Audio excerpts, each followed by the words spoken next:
ছোট ভাইয়ের বিয়ে অনেকদিন থেকে বিয়ের কেনাকাটা করব ভাবছিলাম, কিন্তু ছোট ভাইও আসছে না, আমাদের কেনাকাটাও করা হচ্ছে না।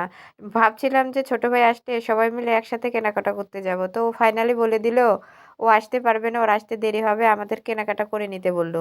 তো সেইজন্য আমি আর মা বেরিয়ে পড়লাম কেনাকাটা করার জন্য। তো রাস্তায় বের হওয়ার পরে ভ্যানের জন্য আমরা অপেক্ষা করছিলাম, ফাঁকা ভ্যান আসছিল না, তাই জন্য এখানে কিন্তু আমাদের একটু দেরি হয়ে গিয়েছিল। তারপরে কিন্তু আমরা সরাসরি একেবারে স্বর্ণের দোকানে গিয়েছিলাম গহনা বানানোর জন্য। এখন তো স্বর্ণের অনেক দাম, গহনা বানানো বললেই তো আর বানানো না। তবুও আমার কিন্তু একটাই ভাই, তাই আমার বাবা-মার ইচ্ছা ছেলের বউকে হালকা পাতলা হলেও গহনা দিয়েই বাড়ি নিয়ে আসবে। তো আমরা এখানে হালকা পাতলা কিছু গহনার অর্ডার দিয়ে দিলাম।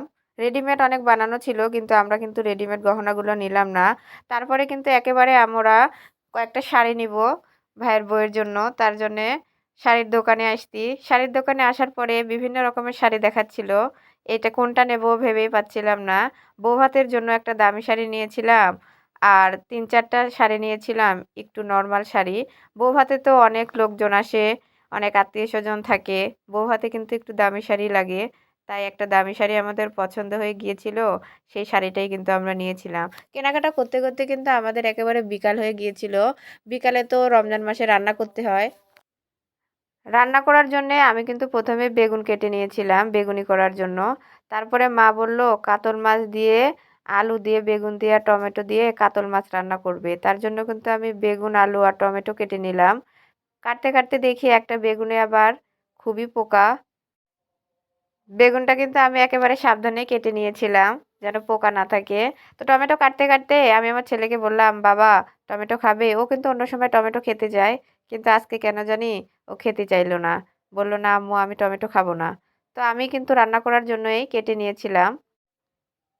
মার্কেটে গিয়ে যে এতই ভিড় ছিল, আর আজকে কিন্তু গরমটাও খুব বেশি ছিল। আমি তো কড়াইয়ে তেল দিয়ে কাতল মাছটা আমি ভেজে নিচ্ছিলাম। মাছ ভেজে না নিলে কিন্তু একেবারেই খেতে পারি না। আগের মানুষেরাই কত ভালো ছিল। কষায় রান্না করে এই মাছ খেতে পারত, তরকারি অনেক মজা হতো। কিন্তু এখন কষায় রান্না করলে কিন্তু মাছ আমি একেবারেই খেতে পারি না। আমার তো এই অবস্থা, আপনাদের কি অবস্থা? আপনারা কি কষায় রান্না করে তরকারির মধ্যে দিলে কি আপনারা সে তরকারি খেতে পারেন? না আমার মতো ভাজি করে তারপরে তরকারির মধ্যে দেন? এটা কিন্তু অবশ্যই কমেন্টে জানিয়ে যাবেন। তো আমার কিন্তু রান্নাটা প্রায় কমপ্লিটই হয়ে গেছে। বলক আসার পরে আমি মাছটা দিয়ে দিলাম। তারপরে টমেটোগুলো দিয়ে দিয়েছিলাম।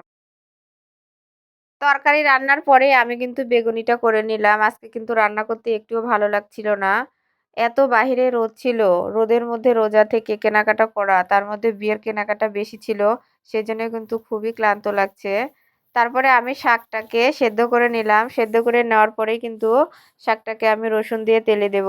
তাহলেই কিন্তু আমার শাক রান্নাটা কমপ্লিট হয়ে যাবে। শাক কিন্তু মাঝে, মাঝে আমাদের খাওয়া হয় আমার ছেলের জন্য। এতক্ষণ ভিডিওটার সাথে থাকার জন্য ধন্যবাদ। আসসালামু আলাইকুম।